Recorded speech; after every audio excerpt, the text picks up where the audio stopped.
है भाई। हाँ, बहुत बढ़िया, बहुत बढ़िया। अब आप ही बहुत शानदार बात आपने कहा है।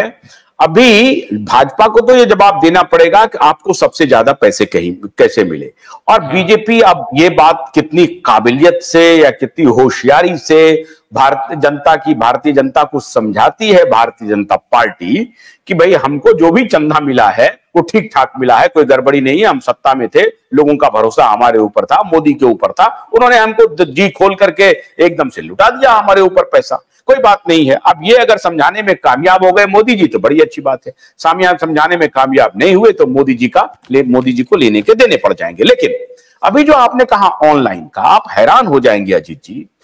आज मैं देख रहा हूं, आज आप इंडियन एक्सप्रेस पढ़ते हुए, आज आपने देखा इंडियन एक्सप्रेस के ऊपर एक समिट का एडवर्टीजमेंट है, एक चैनल का, मैं नाम नहीं लेता हूं, उसका जो मुख्य प्रायोजक है, उस समिट का मुख्य प्रायोजक वो ड्रीम 11 करके एक वो जुआ खिलवाती है। आप हैरान हो जाएंगे कि इंटरनेट पे वो जुआ खिलवाती है, एक प्रकार से जुआ है, कहती है कि आप ड्रीम 11 तैयार कीजिए, आपको इतना पैसा मिलेगा, आप एकदम अरबपति बन जाएंगे, करोड़पति बन जाएंगे। और उसका प्रचार करिश्मा कपूर से लेकर के और तमाम बड़े बड़े बॉलीवुड के स्टार करते हैं। यही धंधा ये लॉटरी वाले भी जो है सो ले करके काम करते थे। ये खुले में खुला खेल फर्रुखाबादी चल रहा है, साफ साफ आमने सामने, और प्रधानमंत्री जा रहे हैं इन सारे समिट में और उसको समर्थन दे रहा है इतनी बड़ी बड़ी जो है सो जुआ कंपनियां, इसके ऊपर कोई अंकुश नहीं है। वो जो सबसे बड़ा जो एक आदमी है हास्य व्यंग का आजकल, हालांकि बहुत ही वल्गर हास्य व्यंग वाला आदमी है जिसको आप शर्मा कहते हैं, कपिल शर्मा, वो आकर के वो जुपी बेचता है, आप देखते होंगे उसका एडवर्टीजमेंट हर सेकंड में आता है।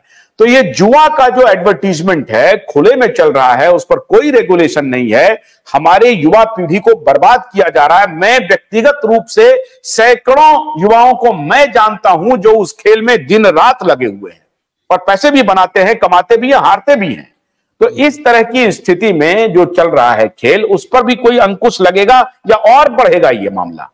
ये देखिए ना, एक तो यदि मैं बोलूं कि ये जो जुआ कंपनी 8 स्टेट में, मैंने पॉइंट आउट किया था कि ये रैम्पेंट है 8 स्टेट में, उसमें मैंने कहा बंगाल भी है, ज्यादातर सदर्न स्टेट्स है इसमें, उसमें ये तेलंगाना जो है बहुत बड़ा प्लेयर है, आंध्रा बहुत बड़ा प्लेयर है, कर्नाटक बहुत बड़ा प्लेयर है, और यहीं पर सबसे ज्यादा माइनिंग माफिया है बाय द वे। तमिलनाडु भी बहुत बड़ा प्लेयर है।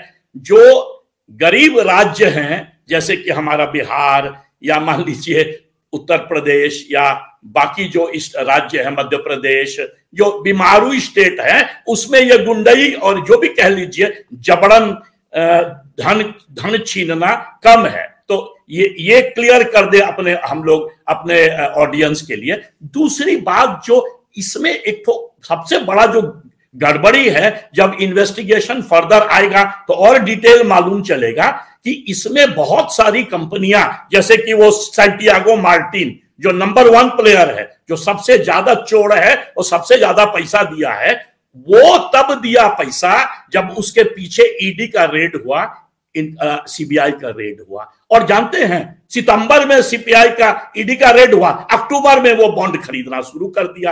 तो मतलब ये जो रिलेशनशिप है ना, ईडी, सीबीआई रेड और ये सारे इलीगल शेल कंपनियां, आप तो शेल कंपनी के बारे में मुझसे ज्यादा जानते हैं आशुतोष जी, वो कंपनियां और एक दो नहीं है, रैम्पेंट है इसमें। ये सब जब इन्वेस्टिगेशन करके आएगा तब ये फ्रॉड कितना बड़ा है, कौन इसमें किसको पैसा दे रहा है, कौन किसके माथे पर बंदूक रखा है, ये सारा आएगा।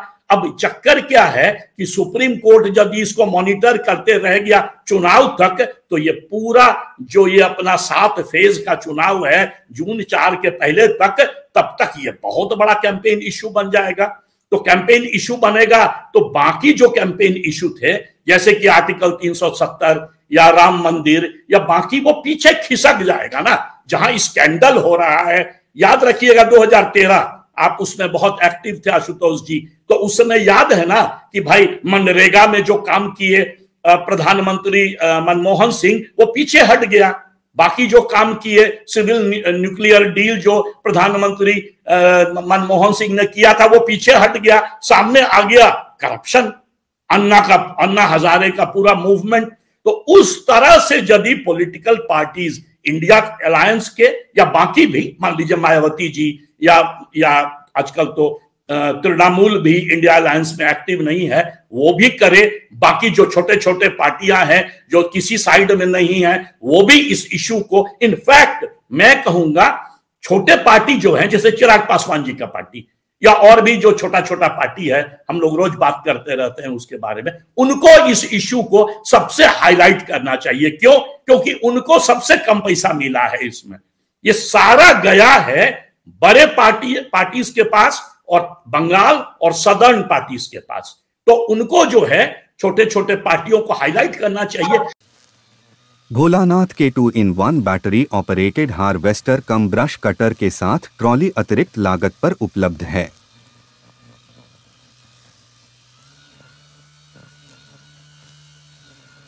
अधिक जानकारी के लिए कृपया दिए गए नंबर पर कॉल करें।